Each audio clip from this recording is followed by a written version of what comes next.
प्राप्ति ना हो जाए तब तक रुकना नहीं है कि हम किस पोस्ट के लिए बैठी गई है। तो फिर अब क्या करेंगी? ChatGPT और AI से मैंने वैल्यू एडिशन। जैसा कि आपको पता है कि यूपीपीएससी का इंटरव्यू चल रहा है और एक दीदी जो है इंटरव्यू तो करके, चलिए इनसे बात करते हैं इनका इंटरव्यू कैसा रहा। बहुत बहुत स्वागत है दीदी आपका।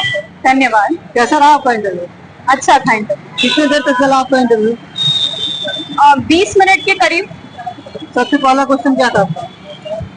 मेरी हॉबी से था कि मेरे को बच्चों के साथ इंटरेक्ट करना पसंद है, तो आजकल के बच्चे मोबाइल फोन से एडिक्टेड हो रहे हैं, तो उसके लिए मैं क्या करूंगी। सबसे पहले मैंने उन्हें बताया कि समस्या यही हो रही है कि जब बच्चा छोटा होता है माताएं तभी उन्हें फोन का साधन पकड़ा देती हैं, तो बच्चा प्रकृति से जुड़ ही नहीं पाता, उसका डोपामीन फोन से ही बहुत हाई हो जाता है। तो पहली चीज ये करनी है। दूसरी, बच्चे को खेलने भी भेजें, आसपास के दोस्तों से भी बात करने दें, और जो सरकार भी इसके लिए कदम उठा रही है कि AI कंपनियां भी ऐसी ऐसी मैकेनिज्म बना रही है कि वो एडिक्टेड रहे बच्चे, तो मैंने कहा कि सरकार भी इस पे कदम उठा रही है, तो इस तरीके से। मैम छोटे बच्चे तो फोन के एडिक्ट है, मतलब है, उसके साथ साथ बड़े लोग भी, एडल्ट भी एडिक्ट हो गए, तो उसको कैसे ओवरकम करें? डिस्ट्रैक्शन है मोबाइल से, उसको कैसे ओवरकम करें? तो उसके लिए जरूरी है, अब क्योंकि आप बड़े हैं, अब आपको सेल्फ रेगुलेशन लेना आपकी तो बड़ों के लिए ये है कि आप खुद को सेल्फ रेगुलेट करें। सबसे पहले माने कि हाँ समस्या है, फिर उसको टेक्नोलॉजी से भी समाधान कर सकते हैं। जैसे मोबाइल में भी जो डिजिटल वेलबींग हो गया, यूएलकॉम का ऐप हो गया, इनकी मदद से अपनी स्क्रीनिंग करें कि हम कितना देर फोन को देखते हैं। फिर जब आपको समस्या समझ में आएगी तो धीरे धीरे स्टेप्स लें। और इस मैम इंटरव्यू का सबसे डिफिकल्ट क्वेश्चन क्या था? डिफिकल्टी ऐसी थी नहीं, क्योंकि वो नॉर्मल कॉन्वर्सेशन कर रहे थे, लेकिन वो कॉन्वर्सेशन पर्पसिव था। वो था कि हमें उन्हें नॉर्मल करा दिया, लेकिन उस नॉर्मल में भी हमें अपने आप को भूलना नहीं है कि हम किस पोस्ट के लिए बैठे हैं इधर। तो एक उन्होंने यही पूछा था कि कोई पागल महिला है, आपको थप्पड़ मार के चली गई है, तो फिर अब क्या करेंगी इसके लिए। पहले उन्होंने ये नहीं बताया था कि महिला पागल है, तो मैंने कहा सर मैं उचित कार्यवाही करूंगी अधिकारी पे ऐसे करने का। उन्होंने कहा नहीं महिला तो पागल है। तो फिर मैंने बोला अगर सर वो पागल है तो मैं उसकी मेडिकल काउंसलिंग कराऊंगी, उसकी जांच कराऊंगी, जिससे आगे से वो मुझे नहीं किसी को भी थप्पड़ ना मारे। आपके बैकग्राउंड से क्वेश्चन है?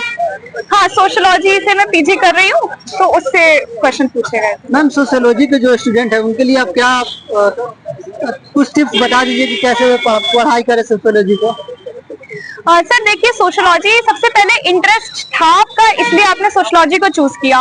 वो इतना व्यवहारिक सब्जेक्ट है, आपको लगेगा ही नहीं पढ़ते में कि आप कुछ अलग पढ़ रहे हैं। सर मेरे को तो इंटरेस्ट इतना ज्यादा था कि मेरे को कुछ ना पढ़ा के सिर्फ सोशियोलॉजी भी पढ़ा लिया जाए तो मैं वो भी पढ़ लूं। तो सर मेरे लिए तो इंटरेस्ट। सोशियोलॉजी के कोई बुक्स? हाँ, सोशियोलॉजी में आप NCERT से शुरू करें, बेसिक जो 11th-12th की होती है, और उसके बाद आप इग्नू का मटेरियल रेफर कर सकते हैं, बहुत अच्छा मटेरियल है। और नितिन सांगवान की किताब आती है, और स्टैंडर्ड बुक्स में हेरेलम्बस की किताब आती है, रिट्जर की किताब आती है, योगेंद्र सिंह सर की किताब आती है। तो डिपेंड करता है आपका समय कितना है, इंटरेस्ट कितना है। प्रीलिम्स और मेंस के लिए स्ट्रेटजी में सर प्रीलिम्स के लिए ये है कि आप प्रीवियस ईयर क्वेश्चंस को देखें, पैटर्न को एनालाइज करें, उसके हिसाब से पढ़ें, रिवीजन करें।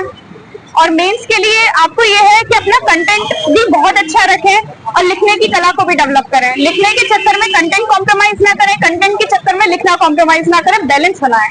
कैसे करें मैम लिखने का, राइटिंग स्किल कैसे डेवलप करें? सबसे पहले जो कंटेंट है उस कंटेंट को पढ़ें। एक बार दो बार पढ़ लिया आपने, फिर आप उस पे क्वेश्चन आंसर्स लिखें, जो प्रीवियस ईयर क्वेश्चन है उससे शुरुआत करें और लिखें, फिर बाद में आप टेस्ट सीरीज ज्वाइन कर सकते हैं। मैम लड़कियों के लिए आप क्या कहना चाहेंगी? तो लड़कियों के लिए मैं यही कहूंगी, सपने देखें। अगर समाज आपको किसी बंधनों में बांधता है तो उससे अलग जो इंस्पायरिंग लेडीज रही है भारत की, उनसे प्रेरणा लें, उनसे कुछ सीखे, अपने सपनों के लिए लड़ें और आगे बढ़ें और अचीव करें। मैम आपका मतलब मतलब प्रेरणा किससे लिया आप? सर मेरे प्रेरणा स्वामी विवेकानंद जी है। सर उन्होंने कहा था उठो जागो, जब तक लक्ष्य की प्राप्ति ना हो जाए तब तक रुकना नहीं है। मैम स्टैंडर्ड बुक्स का कुछ लिस्ट बता दीजिए। सर आजकल तो सबको इंटरनेट से पता रहता है, लेकिन तो भी स्टैंडर्ड बुक्स में जैसे पॉलिटी के लिए लक्ष्मीकांत हो गई, हिस्ट्री के लिए NCERTs हो गई, विपिन चंद्रा हो गई, सतीश चंद्र हो गई, और इकोनॉमिक्स के लिए आप कोई नोट्स रेफर कर सकते हैं। इकोनॉमिक्स के लिए क्या बोली मैम? कोई भी नोट्स कोचिंग से जो आपको अच्छे लगे। चैट जीपीटी और एआई का क्या कंट्रीब्यूशन है आपकी तैयारी में? हाँ, चैट जीपीटी और एआई से मैंने वैल्यू एडिशन किया है, क्योंकि मैं खुद सर्च करूंगी तो बहुत समय लग जाएगा। चैट जीपीटी से मुझे अच्छे अच्छे एग्जाम्पल और ये सब चीजें पता चल गई थी। तुम्हारे सारे अधिकारी मैम, और सोसाइटी के प्रेशर जो है फीमेल पे कुछ ज्यादा ही रहता है, फैमिली का भी रहता है, तो आप उसको कैसे ओवरकम करती थी? तो इसके लिए यही है, जब आपने लक्ष्य बनाया है इतना बड़ा, तो आपको इसके लिए अंदर से भी स्ट्रांग होना ही पड़ेगा। आप सोचिए, आपका लक्ष्य कोई आम लक्ष्य नहीं है, तो ये तो मैंने सेल्फ रेगुलेशन किया। मुझे पता है कि जो समाज है वो तब मेरे संग खड़ा होगा जब मैं सफल हो जाऊंगी। उस समय मेरे संग कोई नहीं खड़ा होगा जब मैं हारी थी। उस समय मुझे अपना साथी खुद बनना पड़ेगा, तब दुनिया मेरे साथ आएगी। टीसीएस में आने का आपका मतलब मोटिवेशन कहाँ से आया? अब पहले से मतलब प्राइमरी एजुकेशन से ही आ गया था या हायर एजुकेशन में ही कब आया मैम? सर बचपन से ही था, तो कि अपने कुछ ऐसा करना है जो सिर्फ खुद तक सीमित ना हो, जिसका दायरा बड़ा हो, सर समाज के काम आ सकूं अपनी पढ़ाई से। लेकिन सर इतना सोचा नहीं था कि मैं पीसीएस कर पाऊंगी कि नहीं कर पाऊंगी। फिर सर उसके बाद में मुझे मेरी प्रेरणा स्रोत एक मैम मिली सर, जो कि आईडीईएस ऑफिसर है वर्तमान में, और सर वो भी एक छोटे से जिले से हैं। तो सर उनको देख के मुझे लगा कि अगर मैम कर सकती हैं तो मैं भी कर सकती हूँ। सर सच है, हो सकता है ये। आपके तैयारी में सबसे बड़ा कंट्रीब्यूशन किसका है? सर सभी का अपना अपना कंट्रीब्यूशन है, किसी का मैं बड़ा छोटा नहीं कह सकती सर। और समय फाइनेंस की जरूरत होती है तो सर फाइनेंशियल कंट्रीब्यूशन मिलता है। सर लाने ले जाने की जरूरत होती है तो सर जैसे मेरे पिताजी बाहर खड़े इतने देर से, उनका कंट्रीब्यूशन है। सर मोटिवेशन की जरूरत होती है तो वो मेरी माँ है। तो सर मैं सबका है सर। यूपीपीएससी का जो है प्रीलिम्स है दिसंबर में, उनके लिए क्या मतलब आप गाइडलाइंस देंगे, क्या स्ट्रेटजी उनका रहना चाहिए मैम?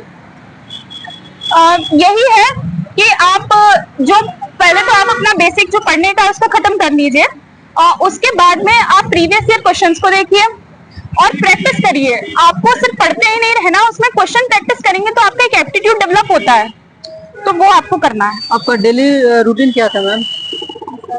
सर डेली रूटीन में जैसे मैं सुबह मॉर्निंग में जल्दी उठती हूँ, उसके बाद में मैं घूमने जाती हूँ, रनिंग करती हूँ, वॉकिंग करती हूँ। फिर वापस आके सर मैं अपना वही थोड़ा बहुत जो सैलेड वगैरह ब्रेकफास्ट होता है वो करके सर पढ़ती हूँ। और फिर सर उसके बाद वही नहाना वगैरह जो भी काम होते हैं, और सर अपना लंच करने के बाद में, पूजा पाठ करने के बाद में सर फिर थोड़ा रेस्ट करके मैं वापस पढ़ने बैठ जाती हूँ। और सर फिर शाम को मेरे स्टूडेंट्स आते हैं तो मैं उनके संग इंटरेक्ट करती हूँ, वो मेरी हॉबी है। मैम आप टीचर हैं? सर मेरी हॉबी है बच्चों को पढ़ाना। सर मैं कोई प्रोफेशनल टीचर नहीं हूँ, बच्चे मुझसे गाइडेंस लेने के लिए आते हैं, और सर वो करने के बाद फिर शाम को वापस मैं अपना पढ़ के अपनी माता जी के साथ घर के छोटे मोटे काम भी करा लेती हूँ। कितनी देर तक सेल्फ स्टडी करती थी आप?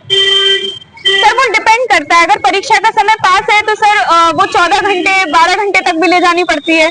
लेकिन सर समस्या दूर है तो बड़ा चैलेंजिंग हो जाता है पढ़ना।